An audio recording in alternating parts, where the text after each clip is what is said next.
tentang hamba. Dan ketika berbicara di Lukas, itu Yesus disebut sebagai anak manusia. Dan ketika berbicara di dalam Injil Yohanes, itu berbicara tentang Yesus adalah Allah yang dia adalah firman, ya.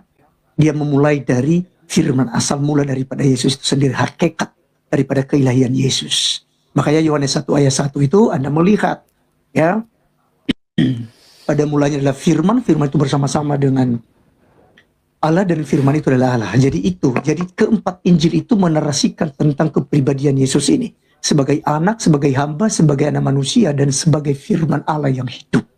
Nah itu, jadi makanya saya nggak keberatan ketika Anda kemudian berbicara tentang Yesus hamba Tuhan. Ya, atau mungkin Anda menggunakan istilah hamba Abdullah misalnya gitu ya. Nggak ada masalah bro, nggak ada problem. Karena bagi kami Yesus itu bukan hanya sekedar saja menjadi manusia, tapi dia adalah utusan, dia adalah nabi, dia adalah raja, dia adalah imam, ya, dan dia adalah juru selamat. Gitu. Jadi itu kami nggak pernah anti di situ. Oke, jadi pertanyaanmu karena cuma satu pertanyaanmu tentang buktikan di mana Yesus mengaku sebagai Tuhan. Saya harus bernarasi dulu. Kata Tuhan itu, ya, itu bukan proper name. Itu generic name yang artinya adalah penguasa. Ya, sama dengan Rob.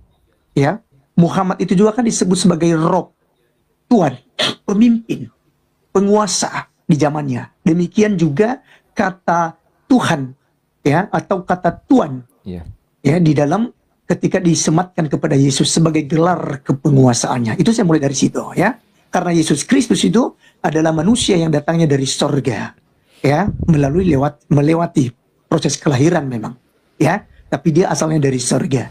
Jadi untuk membuktikan bahwa Yesus Kristus adalah Tuhan, kita misalnya melihat di dalam Yohanes 13 ayat yang ke-13. Oke. Yohanes 13 ayat 13 itu Yesus menyatakan di sana bahwa kamu menyebut aku Tuhan dan Guru. Katamu itu tepat. Kenapa kemudian dalam bahasa Indonesianya menjadi Tuhan di situ? Karena Tuhan, jika Lord atau Kurios, jika disematkan kepada pencipta langit dan bumi, kepada si penguasa yang adalah Tuhan, itu menjadi maknanya Tuhan. Tetapi kata Kurios atau Lord disematkan kepada manusia, itu akan merubah maknanya menjadi Tuhan. Nah jadi dalam Yohanes 13:13 itu Yesus mengiyakan, catat baik-baik, Yesus mengiyakan, dia tidak menolak. Tetapi dia mengiyakan berkata, katamu itu tepat, karena aku memang Tuhan dan Guru. Dan kalau aku memang Tuhan dan Gurumu, ya, dan dilanjutkan ayat-ayat selanjutnya. Itu pertama. Yang kedua, kalau Anda bertanya lagi, di mana Yesus mengaku sebagai Allah? Kita bisa melihat di dalam Ibrani, pasal 1. Ya, pasal 1 ayat yang ke-8. Dikatakan di sini, ini Allah Bapa yang ngomong, ya. Tetapi tentang anak, perhatikan, ini tentang Yesus. Ia berkata, takhtamu ya Allah tetap untuk seterusnya dan selamanya, dan tongkat kerajaanmu adalah tongkat kebenaran. Ya, selamat datang ya. Jadi Yesus saja, Allah Bapa memanggil Yesus itu sebagai Allah, ya, yang adalah sehakikat dengan Allah itu sendiri. Kenapa? Karena di dalam Kolose pasal 2 ayat yang ke-7, ya, dia tidak menganggap kesetaraan itu sebagai milik yang harus dipertahankan, tetapi ia telah mengosongkan dirinya dan mengambil rupa seorang manusia. Dan dalam keadaannya sebagai manusia, ya, seluruh kepenuhan kealahan berkenan diam secara jasmania di dalam Yesus Kristus. Ya, jadi itu buktinya bahwa Yesus adalah Tuhan. Nah sekarang Bang, saya tidak bertanya balik tentang kitab sucimu, tapi saya hanya mau minta kepada Abang untuk Anda jelaskan. Ya, di mana Yesus Kristus melarang, ya, dia katakan, aku bukan Tuhan, jangan sembah aku. Ya kan? Aku bukan Tuhan, jangan sembah aku. Karena di dalam Yohanes 13:13 justru Yesus mengiyakan. Oke, katamu tepat, aku Tuhan dan Guru. Oke, gue jawab ya. Ya, silakan.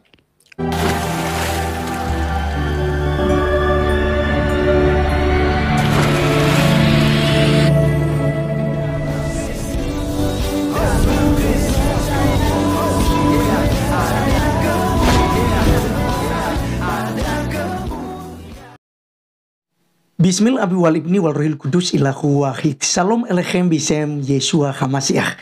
Teman-teman sekalian, pada kesempatan kali ini kita akan sedikit mereaction ya video saya atau perdebatan saya ya dengan seorang mu'alaf katanya dia seorang Katolik lalu masuk ke agama Islam dan sok pintar Alkitab ya. Jadi tadi malam sekitar jam 11 ya, jam 11 malam saya scroll TikTok, akhirnya saya lihat roomnya, akhirnya saya naik. Tapi sebelumnya tadinya saya itu minta PK ya, saya live, dia live, tapi ternyata tertolak ya, dia nggak mau. Nah akhirnya saya kembali karena saya tahu narasi-narasi dia itu kan bahas tentang kekristenan sebelum saya naik. Itu sebabnya dia kasih judul Yesus hamba Tuhan gitu ya, Abdullah begitu. Nah sehingga teman sekalian saya naik dalam roomnya dan tentu saja terjadi perdiskusian kami seperti yang kalian lihat di cuplikan. Dan itu adalah jawaban saya tadi. Dan sekarang kita akan melihat ya jawabannya, karena pertanyaan saya simpel kepada dia. Kalau Anda menuntut saya, tunjukkan kepada kami umat Islam di mana Yesus Kristus mengaku sebagai Tuhan. Lalu saya menunjukkannya di dalam Yohanes 13 ayat 13. Kamu menyebut aku Tuhan dan Guru, dan katamu itu tepat karena aku memang Tuhan dan Guru. Artinya Yesus Kristus mengiyakan, setuju bahwa dia adalah Tuhan ya. Lalu saya balik, tunjukkan kepada saya di mana Yesus Kristus mengatakan, aku bukan Tuhan, jangan sembah aku. Tapi jawabannya belat-belit ya. Lalu menarasikan tentang hakikat Bapa lah lebih tinggi daripada utusan yaitu Yesus dan lain sebagainya. Nah teman sekalian, ini ngakak sekali ya, saya di framing pendeta kalah debat dan lain sebagainya gitu ya di channelnya Sugi Kristologika ya. Teman sekalian, baik, langsung saja kita mendengarkan jawabannya terkait pertanyaan saya yang bertele-tele dan kita akan reaksi bersama-sama. Berikut videonya. Pertama-tama teman-teman, gue jawab pertanyaan abang ini. Jangan sembahlah aku, tapi sembahlah Bapa. Ini saya sambil ngopi loh, belum buka data. Tapi ya santai aja ya kan. Gimana teman-teman? Katanya ada jangan sembah aku tapi sembahlah Bapa. Ketika Yesus dicobai di padang gurun, abang lupa di situ. Aku nggak nanya Bapak bro. Yang saya tanyakan, maaf ya, di mana Yesus menolak dipanggil sebagai Tuhan. Aku bukan Tuhan, jangan sembah aku.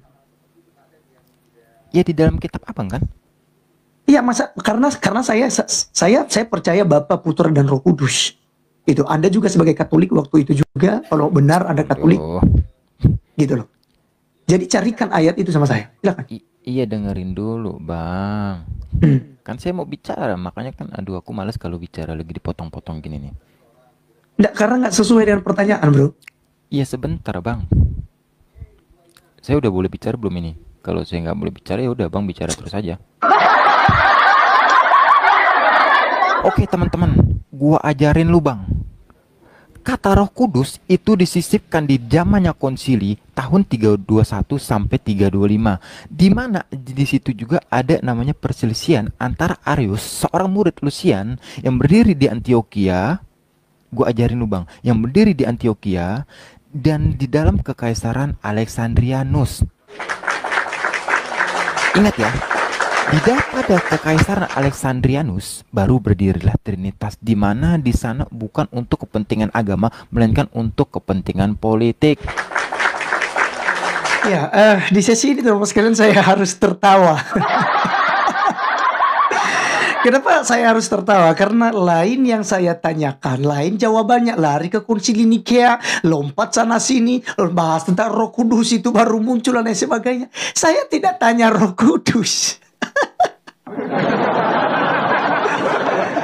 Nah ini yang katanya ya, kualitas mualaf itu pintar-pintar. Mualaf itu cerdak, kecerdasannya di atas rata-rata. Nah, tapi ya kok tolol begini. Teman-teman, yang saya tanyakan jelas ya. Kalian coba ulang. Yang saya tanya, tunjukkan kepada saya satu ayat bahwa Yesus menolak, aku bukan Tuhan, jangan sembah aku. Karena yang mereka terus paksakan sesuai dengan keinginan hati mereka, para polemikus ini. Di mana ayatnya Yesus mengaku sebagai Tuhan? Sekarang saya kasih ayatnya. Yohanes 13 ayat 13, kamu menyebut aku Tuhan dan Guru, katamu itu tepat karena aku memang Tuhan dan Guru. Lalu itu kan jawaban sudah gablang gitu. Yesus tidak menolak. Nah sekarang kan pembuktian dari dia. Dia yang menuduh, ya. Lalu saya jawabkan itu. Tapi ketika saya tanya, di mana sebaliknya? Aku bukan Tuhan, jangan sembah aku. Lah, perhatikan jawabannya. Melebar sana kemari, lari ke tahun 325 Masehi. Makanya saya Bapak belurkan dia nanti teman-teman sekalian. Di selanjutnya, saya bilang itu adalah akal-akalnya para mu'alaf. Menganggap bahwa Yesus baru dijadikan Tuhan di tahun 325 Masehi. Itu goblok. Kenapa saya katakan goblok? Karena di situ jelas-jelas ya, tahun 325 Masehi Konsili Nikea itu untuk melawan ajaran Arius. Bukan mengangkat jadi Yesus jadi Tuhan. Yesus sejak sebelum dunia dijadikan, dia sudah disebut sebagai Tuhan, sebagai penguasa bumi dan surga. Karena dia sehakikat dengan Allah Bapa. Nah teman-teman sekalian, saya tidak kupas dengan cara ini. Langsung saja mendengarkan nanti tanggapan saya. Selesai dia menjelaskan lompat sini, lompat sana. Angkat ayat ini, angkat ayat itu. Dibentur-benturkannya. Nah ini cara-cara yang tidak elegan daripada para mu'alaf.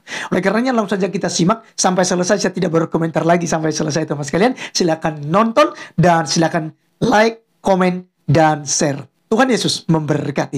Selamat menikmati perdiskusiannya.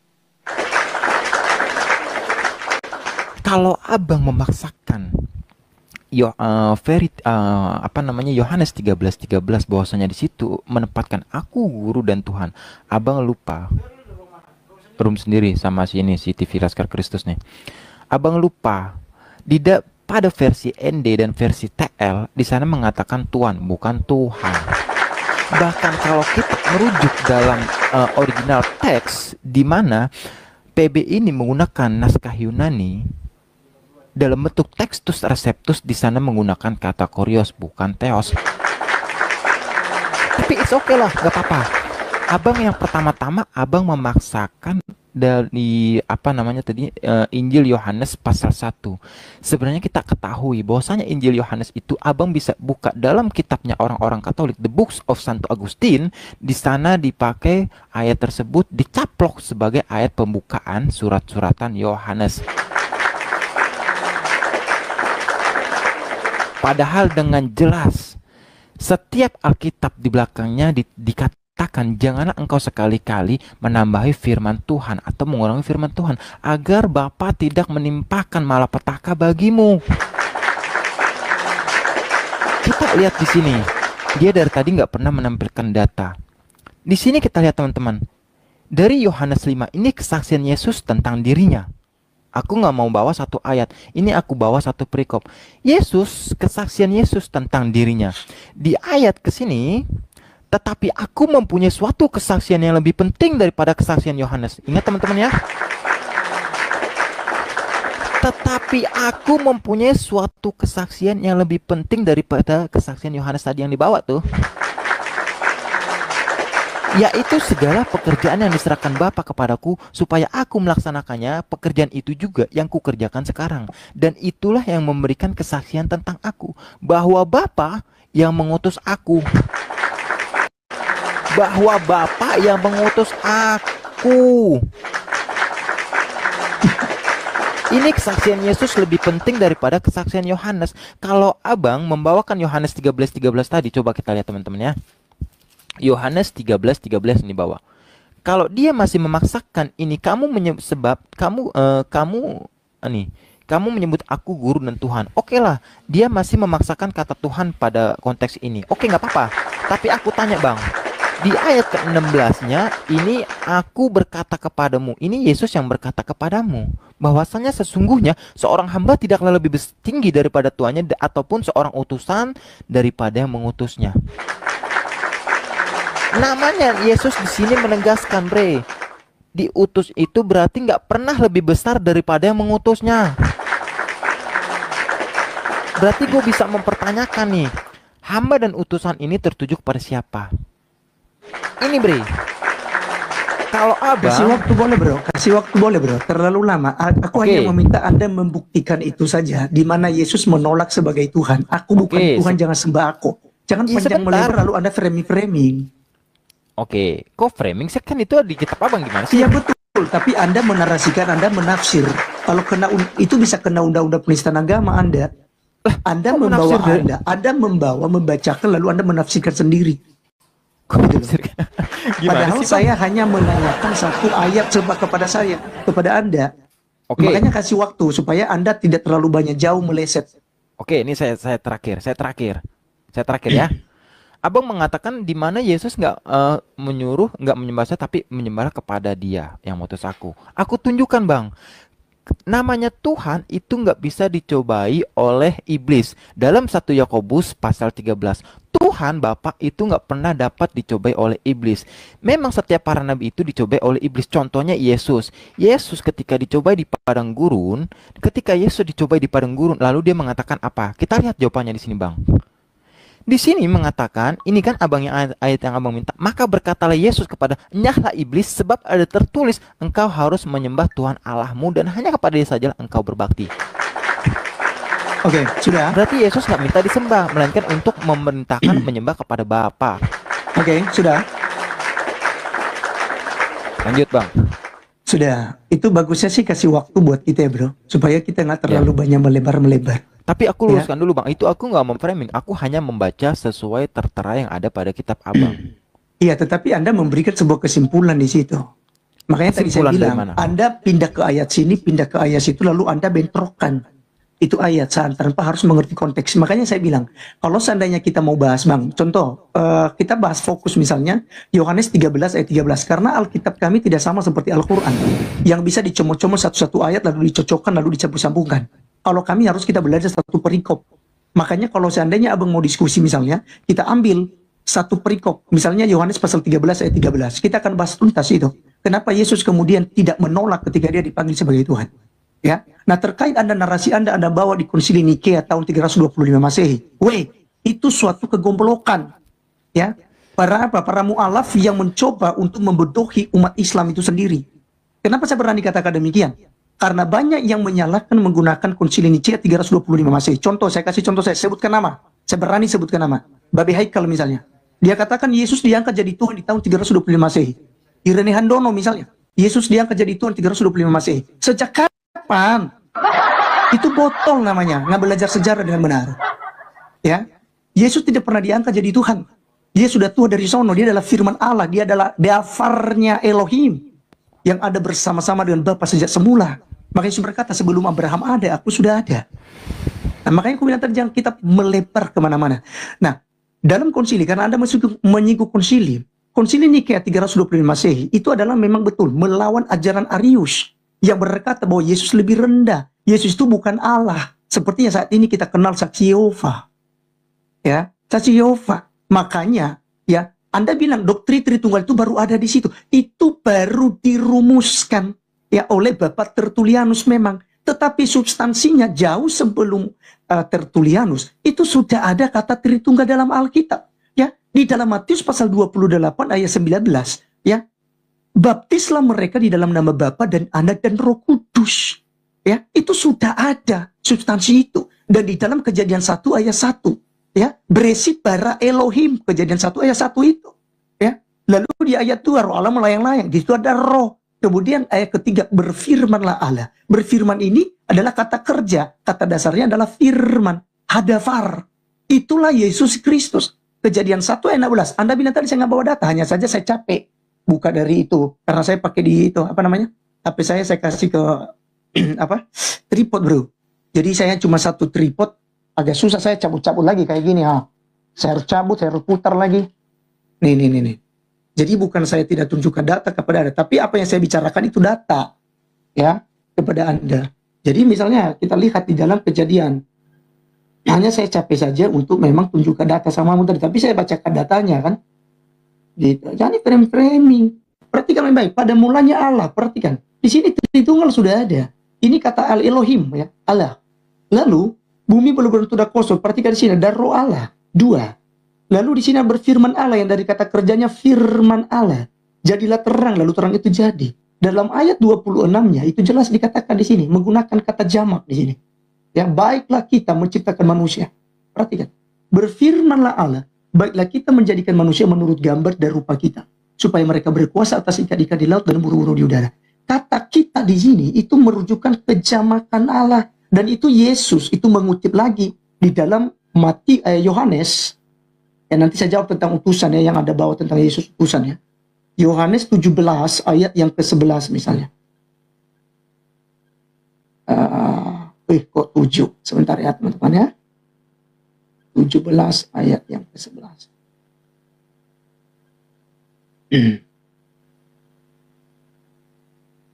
Sebentar, ayat 23 saja ya. Saya langsung ayat 23-nya. Nah, nih.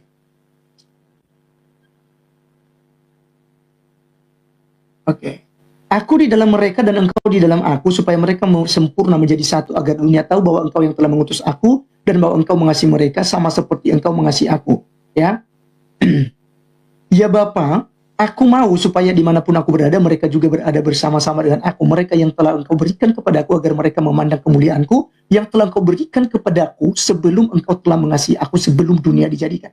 Jadi Yesus Kristus di sini sudah jelas ada, ya. Dia menunjukkan dalam Kejadian pasal 1 ayat Kejadian 1 ayat 26 tadi, bro, ya, bahwa dia sudah ada. Maaf ya, tadi kalimat saya tidak kelihatan ya, gambar saya tadi ya. Saya belum okekan soalnya tadi. Iya, jadi di sini sudah jelas dikatakan bahwa Yesus Kristus sudah ada kemuliaannya di hadirat Bapa sebelum dunia dijadikan. Ya, dan tentang utusan yang Anda bawa, ini kan andalan Islam nih. Nah, ini doa Yesus ini. Ya, nih. Yohanes 17 ayat 3. Inilah hidup yang kekal itu. Tapi perhatikan baik-baik, belajar bahasa Indonesia yang benar dulu. Ya, di sini tidak ada kata Allah. Yang ada di sini adalah kata Allah. Ya, inilah hidup yang kekal itu, yaitu bahwa mereka mengenal engkau satu-satunya Allah yang benar, dan mengenal Yesus Kristus yang telah engkau utus. Jadi di sini perhatikan dulu ya, ini adalah bahasa Indonesia, saya tidak baca. Karena teman-teman mesti selalu salah baca ini. Bisa bilang Allah. Jadi Allah tidak ada dalam Alkitab. Yang ada adalah kata Allah. Ya. Nah, utusan di sini karena Yesus memang berasal dari Bapa sang sumber. Yohanes 8 ya. Yohanes 8 ayatnya yang ke 42. Aku datang dan keluar dari Bapa. Karena dia datang dari keluar dari Bapa, ya, diutus oleh Bapa untuk mengambil rupa seorang manusia. Benar katamu tadi. Allah itu, Allah Bapa itu yang kami kenal sebagai Hasem, itu tidak pernah muncul, bro. Nak berteofani, nak pernah berinkarnasi. Yang berinkarnasi adalah logosnya, firmannya yang menjadi manusia. Ya, Anda tadi membawa data tentang buku Katolik. Ya, ini kita tidak menggunakan buku itu karangan manusia. Ya, hasil buah pikiran manusia. Kita menggunakan Alkitab. Ya, kita percaya sebagai kitab suci. Dikatakan dalam Yohanes 1 ayat 1 tadi tentang asal mula Yesus. NRK en hologos kai apa? NRK en hologos en protention. Itu Bang. Itu dia. Ya, oke, baik. Mantap. Ya, Anda sudah tahu. Ya. Jadi jelas di situ. Pada mulanya adalah firman itu bersama-sama dengan Allah, dan firman itu adalah Allah. Nah, ini menunjukkan tentang kehakikatan Yesus Kristus. Ya, Yesus adalah utusan, betul. Dia diutus oleh Allah Bapa. Dan itu bukan hanya dalam perjanjian baru. Di perjanjian lama pun seringkali Yesus ini diutus dalam bentuk Malak Adonai. Teofani yang berjumpa kepada Abraham, berjumpa kepada Musa, berjumpa kepada Adam, berjumpa kepada siapa lagi tuh? Yakub dan lain sebagainya. Jadi itu disebut dengan teofani. Ya. Jadi kami nggak anti ketika dibilang Yesus adalah sebagai utusan gitu. Nah, oke, saya pikir begitu. Jadi